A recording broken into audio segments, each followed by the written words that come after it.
വെള്ളിത്തിരയിലെ അഭിനയത്തിലൂടെയും വേദികളിലെ ചടുലമായ നൃത്ത ചുവടുകളിലൂടെയും മലയാളികളുടെ മനസ്സിൽ ഇടം പിടിച്ച ശ്രീമതി രചന നാരായണൻകുട്ടി നമ്മുടെ വിദ്യാലയത്തിൽ നിന്നും പഠിച്ചിറങ്ങി ഇന്ന് കേരളം മുഴുവൻ അറിയപ്പെടുന്ന കലാകാരിയായി മാറിയ അവർ നമുക്കേവർക്കും വലിയൊരു പ്രചോദനമാണ്.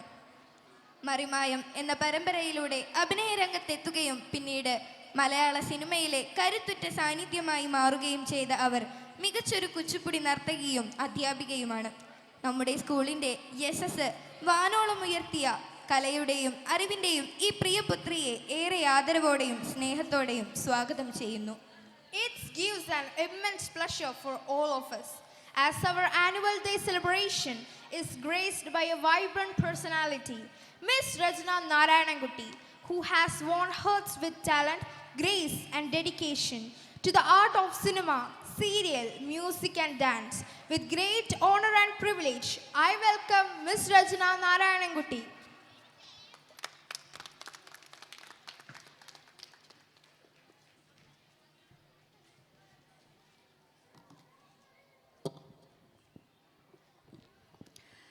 നമസ്കാരം. സദ്ഗുരുഭ്യോ നമഃ. ഗുരുർ ബ്രഹ്മ ഗുരുർ വിഷ്ണു ഗുരുർ ദേവോ മഹേശ്വര ഗുരു സാക്ഷാത് പരബ്രഹ്മ തസ്മൈ ശ്രീ ഗുരവേ നമഃ. അഭിവന്ദ്യരായ ഗുരുജനങ്ങൾക്കും വേദിയിലിരിക്കുന്ന ബഹുമാന്യരായ വിശിഷ്ട വ്യക്തിത്വങ്ങൾക്കും എൻ്റെ സ്കൂളിൽ ഇപ്പോൾ പഠിച്ചുകൊണ്ടിരിക്കുന്ന മക്കൾക്കും അവരെ പഠിപ്പിച്ചുകൊണ്ടിരിക്കുന്ന അധ്യാപകർക്കും അനധ്യാപകർക്കും ഈ സ്കൂളിനായി എല്ലാ പിന്തുണയും നൽകിക്കൊണ്ടിരിക്കുന്ന രക്ഷിതാക്കൾക്കും വടക്കാഞ്ചേരി നിവാസികൾക്കും എൻ്റെ വിനീതമായ നമസ്കാരം. ഏറെ എത്രയേറെ പറയണമെന്ന് എനിക്കറിയില്ല. അത്രയും സന്തോഷമുണ്ട് ഈ നിമിഷത്തിൽ ഇവിടെ ഒരു ഭാഗമാവാൻ പറ്റിയത് എന്നുള്ളതാണ്. അത് ഞാൻ ഏറ്റവും നന്ദി പറയുന്നത് മജീദ് മാഷിനോടാണ്. മാഷ് കഴിഞ്ഞ ഒരു 4 കൊല്ലമായിട്ട് എന്നെ ഇങ്ങനെ വിളിച്ചുകൊണ്ടിരിക്കുകയാണ്. ഇടയ്ക്ക് ഞാൻ വരാൻ പറ്റും മാഷേ എന്ന് പറയും, പക്ഷെ എന്തെങ്കിലും കാരണവശാൽ അത് മുടങ്ങിപ്പോവും. എന്നിട്ട് എങ്ങനെയെങ്കിലുമൊക്കെ ഒന്ന് വരാനായിട്ട് എന്നെ ഇവിടെ പൂർവ്വ വിദ്യാർത്ഥി സംഘടനയുടെ പ്രസിഡൻ്റൊക്കെ ആക്കി നോക്കി മാഷ്, പക്ഷെ ഒരു രക്ഷയുണ്ടായില്ല. അൺഫോർച്ചുനേറ്റ്ലി എനിക്കത് ചെയ്യാൻ പറ്റിയില്ല എന്നുള്ളത് എനിക്ക് നല്ലൊരു വിഷമമുണ്ട്. പക്ഷേ ഞാൻ രണ്ടും കൽപ്പിച്ചാണ് ഇന്നിങ്ങോട്ട് വന്നത്. ഞാനൊരു ട്രീറ്റ്മെൻറ്റിലായിരുന്നു. സത്യം പറയാച്ചാൽ നേരെ ഇരിഞ്ഞാലക്കുടയിൽ നിന്ന് ട്രീറ്റ്മെൻറ്റ് ഇന്ന് കഴിഞ്ഞേ ഉള്ളൂ, നേരെ ഇങ്ങോട്ട് വരികയാണ് ചെയ്തത്. അത്രയ്ക്കും കൊതിയായിട്ട് തന്നെയാണ് ഇന്നിവിടെ വന്നത്. ഒരു 27 വർഷമായി ഇവിടുന്ന് പഠിച്ചിറങ്ങിയിട്ട്. എൻ്റെ വയസ്സാണോ ആലോചിക്കണേ? ചെറുതായിട്ടില്ലേ? 42 വയസ്സ്. 1998 10ാം ക്ലാസ് പാസ്സാവുന്നത്. അത് വെറുതെ ഒരു പാസ്സാവലായിരുന്നില്ല. 5ാം ക്ലാസ്സിൽ ഞാൻ ഈ സ്കൂളിൽ ജോയിൻ ചെയ്യാൻ വേണ്ടി വരുമ്പോൾ അന്നത്തെ ഹെഡ് മിസ്ട്രസ് ആയിരുന്നത് പ്രമീള ടീച്ചറായിരുന്നു. അന്ന് ജോയിൻ ചെയ്യാൻ വേണ്ടി വരുമ്പോൾ എൻ്റെ അമ്മ കൂടെ ഉണ്ടായിരുന്നു.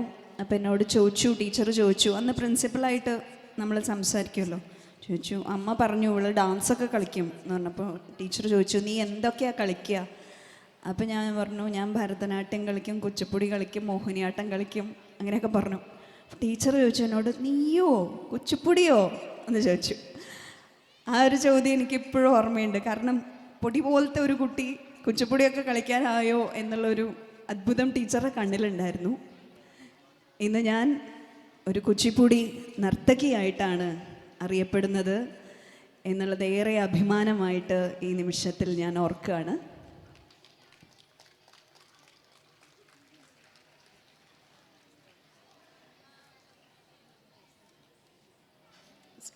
നമസ്കാരം.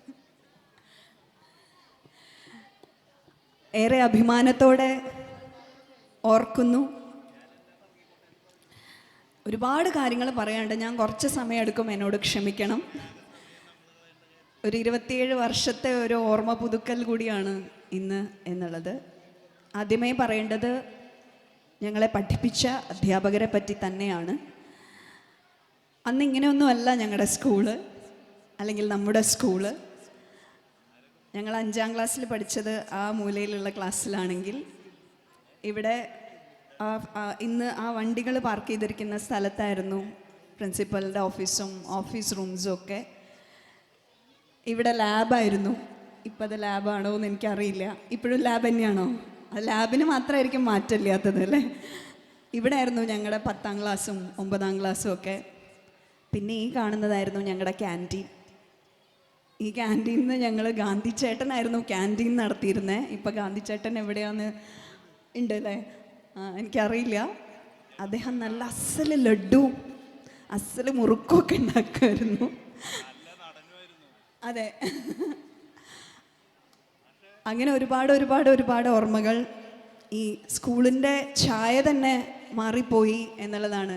ഇപ്പം ഇങ്ങനെ ഓർത്തെടുക്കേണ്ട ഒരു അവസ്ഥയിലേക്കാണ് നിൽക്കുന്നത്.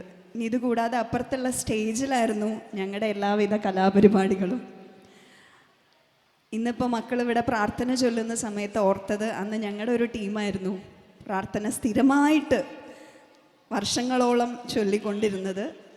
എൻ്റെ കൂടെ, അല്ലെങ്കിൽ ഞങ്ങൾ ഒന്നിച്ച് പ്രാർത്ഥന ചൊല്ലിയിരുന്ന ഒരു സ്ട്രോങ് ടീമുണ്ടായിരുന്നു. നന്നായി പാട്ട് പാടാൻ കഴിവുള്ള ഒരു 5 പേരുണ്ടായിരുന്നു. അതിലൊരാളായിരുന്നു ഞാൻ. എൻ്റെ കൂടെ ഉണ്ടായിരുന്ന ഒരാൾ ശ്രീലത ഇന്നിവിടെ വന്നിട്ടുണ്ട്. ഒരുപാട് സന്തോഷം. എനിക്ക് തോന്നുന്നു 27 വർഷമായി ഉണ്ടാവും നമ്മൾ കണ്ടിട്ട്. അപ്പോൾ ശ്രീലതേനെ വിളിച്ചു വരുത്തിയത് എൻ്റെ ക്ലാസ്മേറ്റ് ആയിട്ടുള്ള ജിജിയാണ്. ജിജീനെ എനിക്ക് ആദ്യം മനസ്സിലായില്ല, പക്ഷേ ഓർമ്മ പുതുക്കിയപ്പോൾ മനസ്സിലായി.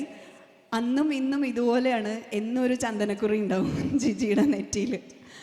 ഒരുപാട് സന്തോഷം നിങ്ങളെ രണ്ടുപേരെയും കാണാൻ സാധിച്ചതിൽ. ഇവിടുന്നായിരുന്നു ഒരു വളർച്ച. അതിനു മുമ്പ് ഞാനിവിടെ നമ്മുടെ Clelia Barbieri Holy Angels English medium സ്കൂളിൽ 1 കൊല്ലം പഠിച്ചു, 4ാം ക്ലാസ്സിൽ മാത്രം. അതിനുശേഷമാണ് ഇങ്ങോട്ട് വന്നത്. ഇവിടുന്ന് ഞാനിനി പഠിക്കാത്തതായിട്ടൊന്നുമില്ല എന്നുള്ളത് വേണം പറയാൻ. കലയും മറ്റു കാര്യങ്ങളൊക്കെ പുറത്തുള്ള ഗുരുനാഥന്മാരുടെ അടുത്തു നിന്നാണ് പഠിച്ചത് എന്നുണ്ടെങ്കിലും വിദ്യാഭ്യാസ കാര്യങ്ങളിലും അതുകൂടാതെ സ്പോർട്സിലും സയൻസ് എക്സിബിഷനിലും എന്തൊക്കെ പരീക്ഷണങ്ങൾ നടത്താൻ പറ്റുമോ അതൊക്കെ ഞാൻ ചെയ്തിട്ടുണ്ട്. അതിന് ഞങ്ങളെല്ലാം നയിച്ചിരുന്നത് ചന്ദ്രശേഖരൻ മാഷാണ്. മാഷ്ക്കൊരു ചെറിയ പരാതി ഉണ്ടായിരുന്നു ഞാൻ വന്നപ്പോൾ, നീ സ്കൂളിനെ പറ്റി എവിടെയും പറയണില്ല കേട്ടോ ഇൻ്റർവ്യൂവിൽ. പറയാത്തതല്ല, ആരും ചോദിക്കാറില്ല. എല്ലാവർക്കും കുറച്ച് കഴിഞ്ഞിട്ടുള്ള കാര്യങ്ങൾ മാത്രമേ അറിയണ്ടൂ. പക്ഷേ മാഷ് ഞങ്ങളെ കൊണ്ടുപോകാത്ത സ്ഥലങ്ങളില്ല മത്സരങ്ങൾക്കായിട്ട്. എന്നോട് ഹോക്കി കളിക്കുമോ എന്ന് ചോദിച്ചാൽ ഞാൻ ഹോക്കി കളിക്കും. വോളിബോൾ കളിക്കുമോ എന്ന് ചോദിച്ചാൽ വോളിബോൾ കളിക്കും. ഹാൻഡ് ബോൾ കളിക്കുമോ എന്ന് ചോദിച്ചാൽ അത് കളിക്കും. ത്രോ ബോൾ കളിക്കുമോ എന്ന് ചോദിച്ചാൽ അതും കളിക്കും. കൊക്കോ കളിക്കുമോ എന്ന് ചോദിച്ചാൽ അങ്ങനെയും കളിക്കും. റണ്ണിങ് റേസ് ചെയ്യുമോ എന്ന് ചോദിച്ചാൽ അതും ചെയ്യും. അങ്ങനെ എനിക്ക് സംസ്ഥാന തലത്തിൽ 1500 മീറ്ററിൽ 2ാം സ്ഥാനം നേടിത്തന്നത് മാഷ്ടെ ട്രെയിനിങ് കൊണ്ടാണ്. അങ്ങനെയും ഒരു പയറ്റിയിട്ടുണ്ട് എന്നുള്ളത് പറയായിരുന്നു. പിന്നെ ഞങ്ങൾ 9ാം ക്ലാസ്സിൽ പഠിക്കുമ്പോഴാണ് IT മേഖല, സ്കൂൾ പൊതുവിദ്യാഭ്യാസ മേഖലയിലേക്ക് വന്നത്. അന്ന് കമ്പ്യൂട്ടർ എന്ന് പറയുന്ന ആ മായാലോകത്തിൻ്റെ ആദ്യത്തെ പഠിതാക്കളായിരുന്നു ഞങ്ങളുടെ ബാച്ച്. അന്ന് നമ്മുടെ സ്കൂളിൽ കമ്പ്യൂട്ടർ പഠിപ്പിക്കാൻ വന്ന ഷേർലി ടീച്ചറാണ് എന്ന് തോന്നുന്നു. ടീച്ചറെ എനിക്ക് നല്ല ഓർമ്മയുണ്ട്. ഒപ്പം എന്നെ ഇംഗ്ലീഷ് പഠിപ്പിച്ച എല്ലാ ടീച്ചേഴ്സിനെയും എനിക്ക് നല്ല ഓർമ്മയുണ്ട്. അതിലൊരാൾ ഷേർലി ടീച്ചറായിരുന്നു. പിന്നെ രാജൻ മാഷ് ഉണ്ടായിരുന്നു. ഇവരുടെയൊക്കെ ഒരു പ്രചോദനം കൊണ്ടാണ് ഞാൻ ഇംഗ്ലീഷ് മെയിനായിട്ടുള്ള സബ്ജക്റ്റായി എടുക്കാൻ കാരണമായതും. പിന്നീട് തൃശ്ശൂർ ദേവമാതാ CMI പബ്ലിക് സ്കൂളിൽ ഒരു 4.5 വർഷത്തോളം ഇംഗ്ലീഷ് പഠിപ്പിച്ചതും. ഞാനൊരു അധ്യാപിക കൂടിയായിരുന്നു എന്നുള്ളത്, അല്ലെങ്കിൽ എന്നെ അങ്ങനെ ചിന്തിക്കാൻ പ്രേരിപ്പിച്ചത് എനിക്കൊരു ടീച്ചർ ആവണം എന്ന് അതിയായൊരു വാശി തന്നെയായിരുന്നു. മറ്റ് പല ജോലികളും, ഞാൻ റേഡിയോ മാംഗോയിൽ RJ ആയിരിക്കുന്ന സമയത്താണ് അങ്ങനെ ഒരു ചിന്ത വന്നത്. അത്തരത്തിൽ ഒരു 5 അക്ക ശമ്പളത്തിൽ നിന്ന് ഞാൻ വളരെ, അന്ന് ടീച്ചേഴ്സിനൊന്നും അധികം സാലറി ഒന്നുമില്ല, അതും ഒരു പ്രൈവറ്റ് സ്കൂളിൽ വലിയ സാലറി ഒന്നുമില്ല. 5 അക്ക ശമ്പളത്തിലുണ്ടായിരുന്ന ഞാൻ ഈ ഒരു വാശി കൊണ്ട് 4 അക്ക ശമ്പളത്തിലേക്ക് വരികയായിരുന്നു. സാധാരണ എല്ലാവരും മുകളിലേക്കാണ് പോവുക, ഞാൻ എപ്പോഴും താഴേക്കാണ് വന്നിട്ടുള്ളത്. പക്ഷെ അതെനിക്കൊരു കോൺഫിഡൻസ് ആയിരുന്നു.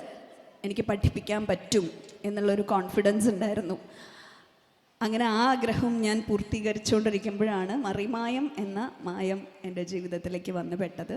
ഇന്നും പലരും എന്നെ അറിയുന്നത് വത്സല മാഡം എന്ന കഥാപാത്രത്തിലൂടെ തന്നെയാണ്. ഒരുപാട് സന്തോഷം എല്ലാവരും തരുന്ന സ്നേഹത്തിനും തന്ന സ്നേഹത്തിനും. മറിമായത്തിലേക്ക് എത്തിപ്പെട്ട് അവിടെ നിന്ന് സിനിമയിലേക്കുള്ള ജീവിതത്തിലേക്ക് ഞാൻ പോയപ്പോൾ എനിക്ക് പൂർണ്ണത എപ്പോഴും കൈവരിക്കാൻ പറ്റിയത് എൻ്റെ നൃത്തത്തിലൂടെ തന്നെയായിരുന്നു. ഇന്നിപ്പോൾ ഞാൻ ബാംഗ്ലൂർ അലയൻസ് യൂണിവേഴ്സിറ്റിയിൽ നൃത്തം അഭ്യസിപ്പിക്കുന്ന ഒരു അഡ്ജങ്ക്റ്റ് ഫാക്കൽറ്റി ആയിട്ട് വർക്ക് ചെയ്യാണ്. ഒപ്പം ഞാൻ PhDയും കൂടി ചെയ്യുകയാണ്. അതും നൃത്തത്തിലാണ് ചെയ്യുന്നത്. അതൊക്കെ ഒരു സന്തോഷമാണ്. ഇനി ഇതിൽ പരം ഒരു സന്തോഷം ഈ അടുത്ത് ഇപ്പം കഴിഞ്ഞ കലോത്സവ വേദിയിൽ ഉണ്ടായത്. ഞാൻ ഈ സ്കൂളിൽ പഠിക്കുമ്പോഴാണ് സംസ്ഥാന തലത്തിൽ മത്സരങ്ങൾക്ക് പോയിട്ടുള്ളത്. 8ാം ക്ലാസ്സിലും 9ാം ക്ലാസ്സിലും മിമിക്രിക്ക് മാത്രമായിരുന്നു പോയിരുന്നത്. അതിനുശേഷം 10ാം ക്ലാസ് ആയപ്പോൾ നാടോടി നൃത്തം, കൂച്ചിപ്പുടി, മിമിക്രി ഇതിന് 3നുമാണ് ഞാൻ പോയത്. ഈ കഴിഞ്ഞ യൂത്ത് ഫെസ്റ്റിവലിൽ ഞാൻ യൂത്ത് ഫെസ്റ്റിവലിൻ്റെ ഹയർ അപ്പീൽ കമ്മിറ്റിയിൽ ഒരു മെമ്പർ കൂടിയായിരുന്നു എന്നുള്ളതാണ്. ഇതൊക്കെ എനിക്ക് ഈ സ്കൂൾ തന്നിട്ടുള്ള നേട്ടങ്ങളാണ്. വേറെ എവിടെ നിന്നും എനിക്ക് കിട്ടിയിട്ടുള്ളതല്ല. ഈ സ്കൂളും എന്നെ പഠിപ്പിച്ച ഗുരുനാഥന്മാരും എൻ്റെ അച്ഛനും അമ്മയും. എൻ്റെ അച്ഛനും അമ്മയാണ് ഞാനൊരു കലാകാരിയായി കാണണം എന്ന് ഏറെ ആഗ്രഹിച്ച വ്യക്തിത്വങ്ങൾ. അതിൽ അച്ഛൻ കുറച്ച് കൂടുതലാണ്. അച്ഛനാണ്, മാഷ്ക്കറിയാം, മാഷിൻ്റെ വളരെ അടുത്ത സുഹൃത്തായിരുന്നു അച്ഛൻ. എൻ്റെ പേരിൻ്റെ കൂടെയുള്ള നാരായണൻകുട്ടി. അച്ഛൻ ഇന്നിപ്പോൾ ഞാൻ PhD ചെയ്യുന്നുണ്ടെങ്കിൽ അതെൻ്റെ അച്ഛന് വേണ്ടി മാത്രമാണ്, അച്ഛൻ്റെ ആഗ്രഹത്തിന് വേണ്ടി മാത്രമാണ്. പല സമയത്തും നമുക്ക് തോന്നും നമ്മൾ എന്തിനാ ഇതൊക്കെ ചെയ്യണേ, ഇതിൻ്റെയൊക്കെ ആവശ്യമുണ്ടോ ലൈഫിൽ എന്ന് തോന്നുന്ന ഒരു സിറ്റുവേഷനിലേക്ക് എത്തിയപ്പോഴും അച്ഛൻ കാണാൻ ആഗ്രഹിക്കുന്ന ഒരു ഞാനുണ്ട്. അതും ഈ 42ാമത്തെ വയസ്സിലാണ് കേട്ടോ, ഒന്ന് ആലോചിക്കണം. അദ്ദേഹത്തിൻ്റെ ആ സന്തോഷം കാണുമ്പോൾ ഉണ്ടാകുന്ന സന്തോഷം അത് എന്നും വളരെയധികം ഒരു എന്താ പറയുക, ചില സമയത്ത് നമുക്ക് വാക്കുകൾ കിട്ടില്ല.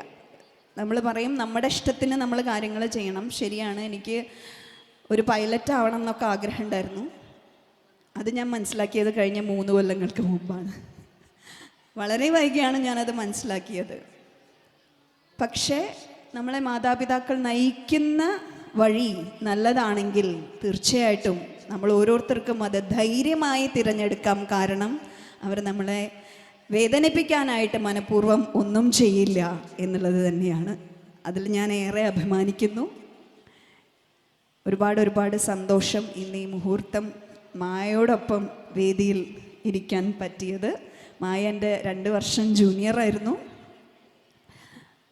മായയ്ക്ക് പറയാൻ വേറെ കുറേ കഥകളുണ്ടാവും. അതുകൊണ്ട് മായയുടെ കഥകളൊന്നും ഞാനിപ്പോൾ പറയണില്ല. എന്താ പറയുക, നല്ല മുഹൂർത്തങ്ങൾ തന്ന എൻ്റെ വിദ്യാലയത്തിന്, ജീവിതത്തിൽ നല്ലവളായി മാറാൻ എന്നെ നയിച്ച എൻ്റെ ഈ വിദ്യാലയത്തിന്, ഞങ്ങളെ നേർവഴിക്ക് നയിച്ച ഞങ്ങളുടെ ഓരോ അധ്യാപകർക്കും അനധ്യാപകർക്കും, കൂട്ടത്തിൽ വടക്കാഞ്ചേരിയിലെ പൊതുപ്രവർത്തകർക്കും ഈ അവസരത്തിൽ ഞാൻ നന്ദി പറഞ്ഞേ മതിയാവുള്ളൂ. കാരണം ഓരോ സബ് ജില്ല കഴിയുമ്പോഴും ഓരോ ജില്ല കഴിയുമ്പോഴും ഈ വടക്കാഞ്ചേരി മുഴുവൻ ഞങ്ങൾ പ്രദക്ഷിണം വയ്ക്കും. അങ്ങനെയായിരുന്നു ഞങ്ങളുടെ സമ്മാനങ്ങൾ എല്ലാവരും കാണിക്കാൻ വേണ്ടിയിട്ട്. അന്ന് ഞങ്ങൾക്ക് പൊതുമേഖലയിൽ പ്രവർത്തിക്കുന്ന വ്യക്തിത്വങ്ങൾ നൽകിയിട്ടുള്ള ആ പിന്തുണ ഇന്നും അതുപോലെ തന്നെ ഉണ്ട് എന്ന് ഉറച്ചു വിശ്വസിക്കുന്നു. ഇന്ന് ഈ ആനുവൽ ഡേയിൽ മുഖ്യ അതിഥിയായിട്ട് ഞാനിവിടെ നിൽക്കുന്ന ഈ സമയത്ത് ഞങ്ങളുടെ പണ്ടത്തെ ആനുവൽ ഡേ ഓർക്കുകയായിരുന്നു. അപ്പുറത്തെ സ്റ്റേജിലാണ് എപ്പോഴും ഉണ്ടാവുക. അപ്പോൾ ആ മതിലിന് മുകളിൽ ബോയ്സ് ഹൈസ്കൂളിലെ കുറേ കുട്ടികളുണ്ടാവും. ഇന്നത് കാണുന്നില്ല. അതെന്താണെന്നാണ് ഞാൻ ആലോചിക്കണത്. എൻ്റെ മാഷ അവരൊക്കെ അടിച്ചു ഓടിക്കും. അയ്യോ, എനിക്കിപ്പോഴും ഓർമ്മയുണ്ട്, ഞാൻ ചാക്യാർകൂത്ത് ചെയ്യുമായിരുന്നേ. അപ്പോൾ ചാക്യാർകൂത്ത് ചെയ്യുന്ന സമയത്ത് നമ്മളിങ്ങനെ ഓരോരുത്തരെ കളിയാക്കിയിട്ടല്ലേ ഓരോ കാര്യങ്ങൾ പറയാം. ഓരോ കളിയാക്കലിനും ഓരോ കൂക്കലായിരിക്കും അവർ നമുക്ക് തരിക. പക്ഷെ മാഷ് അതിനൊക്കെ എതിർത്തവരൊക്കെ മതിലിൻ്റെ മുകളിൽ നിന്ന് ചാടി ഓടിപ്പിച്ച് രസകരമായിരുന്നു. വളരെ അതൊക്കെ ഓർക്കുമ്പോൾ നല്ല രസമുണ്ട്. ഇപ്പോൾ അത്തരത്തിൽ നല്ല മുഹൂർത്തങ്ങൾ പഠനത്തിലൂടെയും അതല്ലാതെയുള്ള മേഖലകളിലൂടെയും ഇവിടെ ഇന്ന് പഠിക്കുന്ന മക്കൾക്കുണ്ടാവട്ടെ. ജീവിതത്തിൽ പഠനത്തോടൊപ്പം സാമൂഹിക പ്രവർത്തനങ്ങളിലും അവർക്ക് ഏർപ്പെടാൻ സാധിക്കട്ടെ. അവരുടെ ആഗ്രഹങ്ങളെല്ലാം നടത്തപ്പെടട്ടെ. അവരുടെ മാതാപിതാക്കളുടെ ഇച്ഛകളെല്ലാം നടക്കട്ടെ എന്ന് ഞാൻ ആത്മാർത്ഥമായിട്ട് പ്രാർത്ഥിക്കുകയാണ്. വളരെ ഭംഗിയായിട്ട് ഈ ഒരു ആനുവൽ ഡേ ഓർഗനൈസ് ചെയ്തിട്ടുള്ള ഇവിടുത്തെ എല്ലാ ടീച്ചേഴ്സിനും ആശംസകൾ അറിയിക്കുന്നു. എല്ലാ നോൺ ടീച്ചേഴ്സിനും ആശംസകൾ അറിയിക്കുന്നു. പ്രത്യേകിച്ച് സുമാ മാം ഒരു പ്രിൻസിപ്പൽ സ്ഥാനത്തിരിക്കുന്ന സമയത്ത് it's a very big duty that she has to do. മാമിൻ്റെ നേതൃത്വത്തിൽ ഇന്നിവിടെ എല്ലാവരും വളരെ ഭംഗിയായി എല്ലാ കാര്യങ്ങളും ചെയ്തതിലും ഞങ്ങളെ സ്വീകരിച്ചതിലും ഞങ്ങളെ ഓർത്തതിലും ഒരുപാട് നന്ദി, ഒരുപാട് സ്നേഹം. ഇനിയും കാണാം എന്ന ശുഭാപ്തി വിശ്വാസത്തോടെ നന്ദി, നമസ്കാരം. സ്കൂളിൻ്റെ പൂർവ്വകാല അനുഭവങ്ങളിലേക്ക് ഞങ്ങളെ